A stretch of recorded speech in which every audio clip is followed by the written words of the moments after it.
வைத்திருக்கிறார் எனக்கு தெரியாது. ஆனால் இன்றைக்கு ஒரு பெரிய மிலேச்சத்தனமான பாசிசம் ஒரு பெரு வெள்ளம் போல பாய துடிக்கிறது. தலைவர் கலைஞருடைய நினைவு நாள் நாளைக்கு தன்னுடைய பிறந்த நாளை வைத்துக் கொள்வது கலைஞர் மீது வைத்திருக்கக்கூடிய மாறாத பற்றுக்கு ஊனம் விளைவிக்கும் என்று கருதி தன்னுடைய பிறந்த நாளை நாளைக்கு வைக்காமல் இன்றே கொண்டாடுகிறார் என்றால் நிதிஷனுடைய தொலைநோக்கு பார்வைக்கு முன்னால் வானம் கூட சின்னம் சிறியதாகி விடுகிறது. ஆகவே ஒரு பாசிச பெரு வெள்ளம் தமிழ்நாட்டில் படையெடுக்க துடிக்கிறது. அமெரிக்க திருவிடத்தின் அதிபராக பொறுப்பேற்றிருக்கக்கூடிய டொனால்டு டிரம்ப் இந்தியாவின் மீது இன்றைக்கு ஒரு வர்த்தக போரை அறிவித்திருக்கிறார். நேற்றைக்கு காலை செய்தி நான் கண்விழித்து பார்த்த பொழுது நாமக்கல் முட்டை தயாரிப்பதில் இந்தியாவிற்கே வழிகாட்டுகிற இடம் நாமக்கல். 4.5 லட்சம் முட்டைகள் அமெரிக்காவுக்கு ஏற்றுமதி செய்யப்படுகின்றன.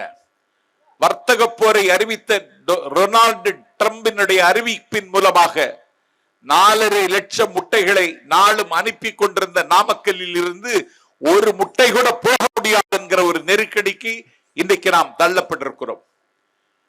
அப்படி என்றால் அந்த முட்டை தயாரிக்கிற அந்த கோழிப்பண்ணை உரிமையாளர்கள், அந்த கோழிகள், அதை நம்பியிருக்கக்கூடிய தொழிலாளர்கள், அதை அமெரிக்காவிற்கு அனுப்புவதிலே ஈடுபடக்கூடிய தொழிலாளிகள் எத்தனை லட்சம் பேர் பாதிக்கப்படுகிறார்கள் என்று எண்ணி பார்க்கிற பொழுது என்னுடைய நெஞ்சம் கனத்து விடுகிறது. ஆகவே இன்றைக்கு உலகம் ஒரு மிகப்பெரிய ஆபத்தில் சிக்கிக் கொண்டிருக்கிறது. சோவியத் சொர்க்கம் என்கிற ரஷ்யா இன்றைக்கு உக்ரைனில் ஒரு போரை நிகழ்த்தி லட்சக்கணக்கான மக்கள் இன்றைக்கு உக்ரைனில் இருந்து கொத்தி தின்னுகிற குளிர்காலத்தில் பெற்றெடுத்த பச்சை குழந்தையை மார்பில் அணைத்துக் கொண்டு அகதியாக புலம்பெயர்ந்து சென்றவர்களுடைய எண்ணிக்கை மட்டும் 1 லட்சம் பேர்.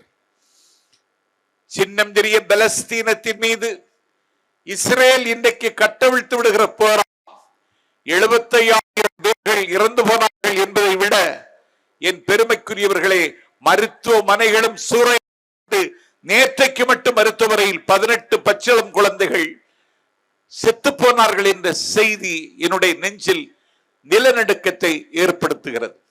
ஆகவே ஒரு அறக்கட்டளையை தொடங்குகிற தம்பி நிதிஷுக்கு சொல்லுவேன், ஒரு சமூக நல்லிணக்கத்தை